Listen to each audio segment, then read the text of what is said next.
I could feel his eyes on me from across the warehouse floor, that slow, knowing smile spreading across his face as he watched me count inventory.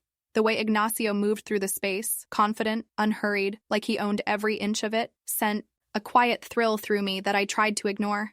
My husband's supplier had been making deliveries here for months, but today felt different. Today, he lingered. His fingers brushed mine as he handed over the clipboard, the touch lasting just a moment longer than necessary. "You know," he said, his accent thick and warm, "I've got some special inventory coming in tonight, items your husband might be interested in."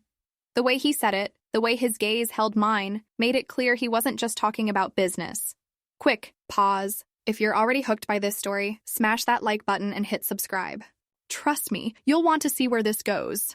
I should have walked away, should have smiled politely, taken the paperwork, and waited for my husband to handle the rest. But something about Ignacio's presence made the air feel charged, electric. The warehouse suddenly felt smaller, more intimate, despite its cavernous size. "What kind of special inventory?" I heard myself asking, my voice steadier than I felt inside. He leaned against the metal shelving, arms crossed, that smile never leaving his face. "The kind that requires a personal inspection. Quality control, you understand." I understood perfectly, and that was the problem. The afternoon dragged on, with painful slowness. Every time our paths crossed in the warehouse, every casual brush of shoulders as we moved between the aisles, I felt that same electric current. Ignacio worked with practiced efficiency, but I caught him watching me when he thought I wasn't looking. The way his gaze lingered on the curve of my waist, the gentle sway of my hips as I moved between the inventory shelves. By the time my husband called to say he'd be working late at the office, I already knew what my answer would be when Ignacio made his offer official. "Looks like it's just us tonight," I said, hanging up the phone. Ignacio paused in his work, straightening to his full height. At 35, he carried himself with the kind of confidence that came from knowing exactly what he wanted. "Perfect timing," he said, pulling out a small set of keys. "The special shipment just arrived. Want to take a look?" The keys jingled softly in his palm, and I found myself nodding before my rational mind could intervene. The private storage room was smaller than the main warehouse, lit by a single overhead bulb that cast long shadows across the walls.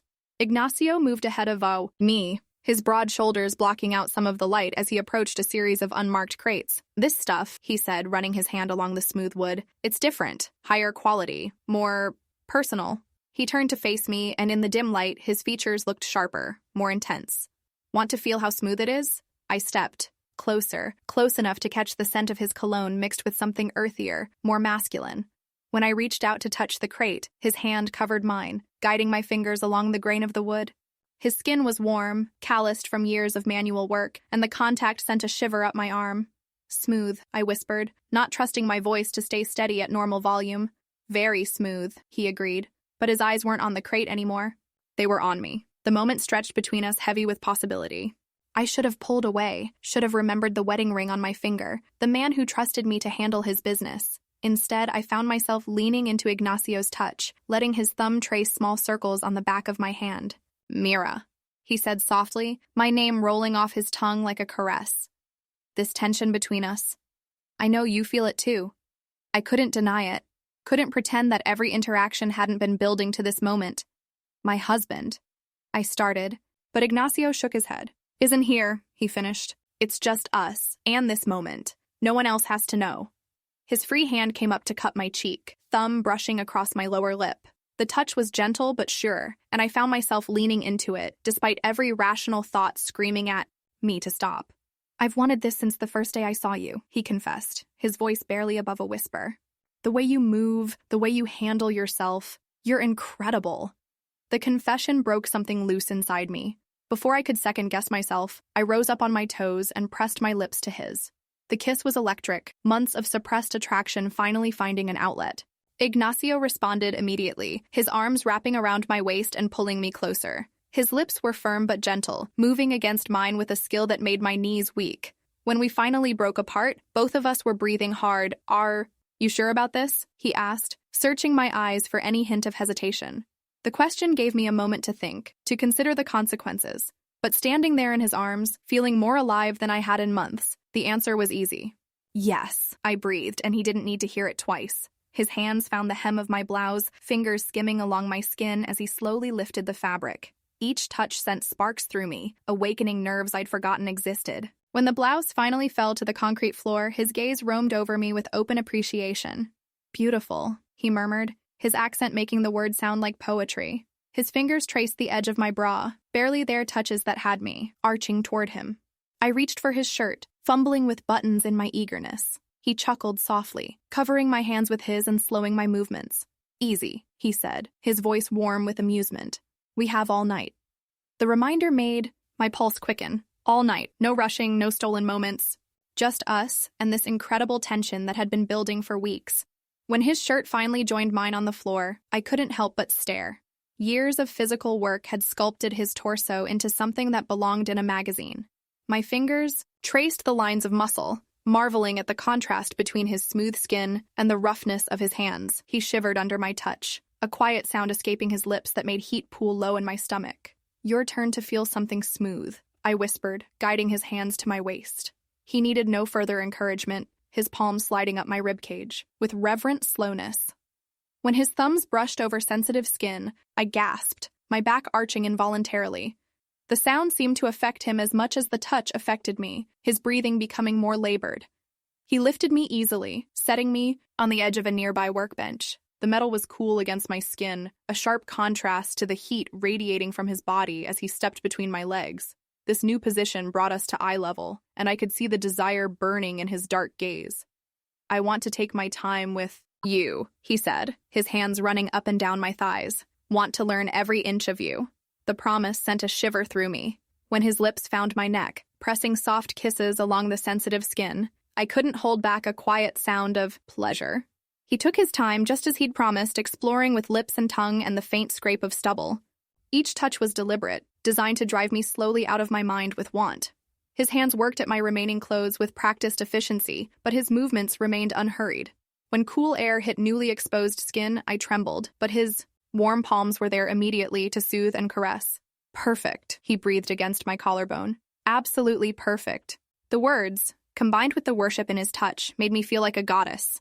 When he knelt between my legs, his intentions clear, I gripped the edge of the workbench for support. The first gentle brush of his lips made me gasp, the sensation so intense after months of neglect. He took his time here too, using every skill at his disposal to drive me toward the edge. My breathing became ragged, my grip on the bench so tight my knuckles went white. "Ignacio," I whispered, his name falling from my lips like a prayer. He responded by intensifying his efforts, and I felt myself spiraling toward something incredible. When the peak finally hit, it crashed over me in waves, my body arching as pleasure consumed every nerve. He held me steady through it all, his strong hands keeping me grounded even as I felt like I might float away. As I came back to myself, still trembling from the intensity, he rose to his feet. The reverent way he looked at me like I was something precious made my chest tight with emotion. "My turn," I said when I could finally speak, sliding down from the bench on unsteady legs. The hunger in his eyes intensified as I began working at his belt. I took my time, just as he had, exploring the planes of his chest with lips and tongue, tasting the salt of his skin. When I finally freed him from the confines of his clothes, I marveled at the evidence of his desire for me. Taking him in my mouth, I reveled in the sounds I drew from him, the way his hands tangled in my hair, the tremors that ran through his powerful frame. "Mira," he groaned, and the rough edge to his voice sent another wave of heat through me. I took my time, using every technique I could think of to drive him as wild as he'd driven me. When his breathing became truly labored, when I could feel him fighting for control, I pulled back with a satisfied smile. "Now," I said simply, and he needed no further instruction. He lifted me again, this time pressing me back against the smooth wooden crate he'd shown me earlier. The position was perfect, intimate, allowing us to maintain eye contact as he slowly joined our bodies together. The sensation was incredible, better than anything I'd experienced in years. We moved together with increasing urgency, finding a rhythm that satisfied something deep in both of us. His hands roamed my body constantly, as if he couldn't get enough of touching me, and I responded in kind. Every kiss, every caress, every whispered endearment in his native tongue sent me higher. When my peak approached again, it built slowly, like a tide gathering strength. Ignacio seemed to sense it, adjusting his movements to draw out the sensation. "Let go," he whispered against my ear. "I've got you." And I did, trusting him completely, as pleasure overwhelmed me once again. He followed moments later, my name on his lips as he buried his face in my neck. We stayed like that for long minutes, hearts racing, skin damp with exertion, slowly coming back to earth. When he finally lifted his head to look at me, the tenderness in his expression made my chest ache. I started, then shook, my head unable to find adequate words. I know, he said softly, pressing a gentle kiss to my forehead. For me too. We dressed slowly, reluctantly, both of us knowing that putting clothes back on meant returning to reality. But as I smoothed my blouse and tried to tame my hair, I couldn't bring myself to regret what had happened. Will I see you again? Ignacio asked as we prepared to leave the storage room. The question hung between us, loaded with possibility and complication. I thought of my husband, probably still at the office, trusting me to handle his business. I thought of the life I'd built, the commitments I'd made. But I also thought of how alive I felt, how Ignacio had awakened something in me I'd thought was gone forever. Thursday, I said finally. He has a late meeting Thursday. Ignacio's smile was answer enough. As we made our way back through the warehouse, I tried to compose myself, to look like nothing had changed. But everything had changed, and I wasn't sure I wanted to go back to the way things were before. The drive home was a blur of conflicting emotions. Guilt warred with satisfaction, regret with anticipation. By the time I pulled into my driveway, I'd almost convinced myself it had all been a dream. But the lingering scent of Ignacio's cologne on my skin, the subtle ache in my body, reminded me otherwise. My husband was already home when I walked through the door, warming up leftover takeout in the kitchen. How'd the delivery go? He asked, without looking up, focused on his phone. Fine, I managed, my voice only slightly strained. Ignacio brought some new inventory, high-quality stuff. It wasn't technically a lie, though the words felt heavy on my tongue. Good, he said absently. Need to keep the good suppliers happy. He still hadn't looked at me, hadn't noticed my slightly mussed hair or the flush that I was sure colored my cheeks. The casual dismissal stung more than it should have, a reminder of how we'd drifted apart over the years. I excused myself to shower, standing under the hot spray and trying to wash away the evidence of my transgression. But some things couldn't be scrubbed clean. The memory of Ignacio's hands, his mouth, the way he'd made me feel cherished and desired, clung to my skin like perfume. As I lay in bed that night, my husband snoring softly beside me, I stared at the ceiling and wondered what I'd set in motion. Thursday felt both too far away and too soon. Part of me wanted to text Ignacio, to call the whole thing off before it went any further. But a larger part, the part that had felt truly alive for the first time in months, was already counting down the days. The next morning brought no clarity, only more internal conflict.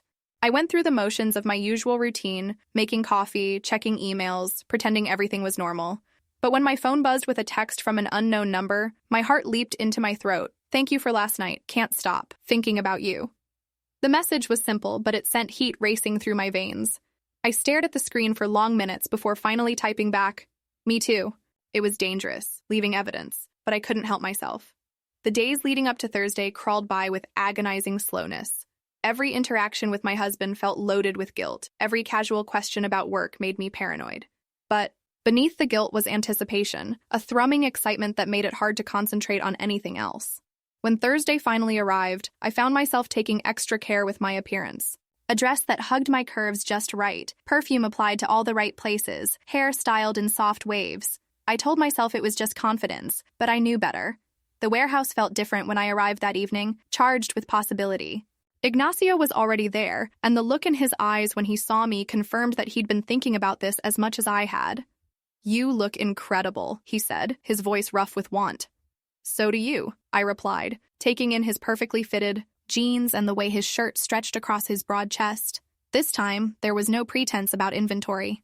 We came together in the middle of the warehouse floor, our kiss desperate and hungry. His hands were everywhere at once, reacquainting themselves with my body, and I responded with equal fervor. The week of anticipation had built the tension to a breaking point. He lifted me onto a stack of crates, the height perfect for what we both wanted. This time there was no slow buildup, no gentle exploration. We both knew what we wanted, and we took it with a passion that left us both breathless. The warehouse echoed with our shared sounds of pleasure, a symphony of need and satisfaction. Afterward, as we lay tangled together on a blanket he'd thoughtfully brought, I traced patterns on his chest and tried to make sense of what I was feeling. I can't stop thinking about you, I admitted, echoing his earlier text. Good, he said, pressing a kiss to the top of my head. I don't want you to. This is dangerous, I whispered, voicing the fear that had been growing all week. We're playing with fire. Ignacio's arms tightened around me. Sometimes, he said, fire is worth the risk of getting burned. His words sent a shiver through me, equal parts thrill and terror. As we dressed and prepared to leave, the weight of what we were doing settled over me again. But this time, instead of guilt, I felt a strange sense of empowerment. For the first time in years, I was doing something just for me, something that made me feel alive and desired and valued. Same time next week? Ignacio asked as we walked to our cars. The question hung in the air between us, loaded with implication. A smart woman would say no, would end this before it went any further. But I wasn't feeling particularly smart. Yes, I said, and his smile was reward enough for the risk. Now, as I sit here telling you this story, I can't help but wonder, what would you do in my position? When life becomes routine and passion fades, is it wrong to reach for something that makes you feel alive again? Share your thoughts in the comments. I read every single one, and I genuinely want to know your perspective. And before you go, don't forget to hit that like button and subscribe. Trust me, you won't want to miss what happens next in this story. Thanks for listening to my confession. Until next time, remember, sometimes the most dangerous choices lead to the most incredible experiences.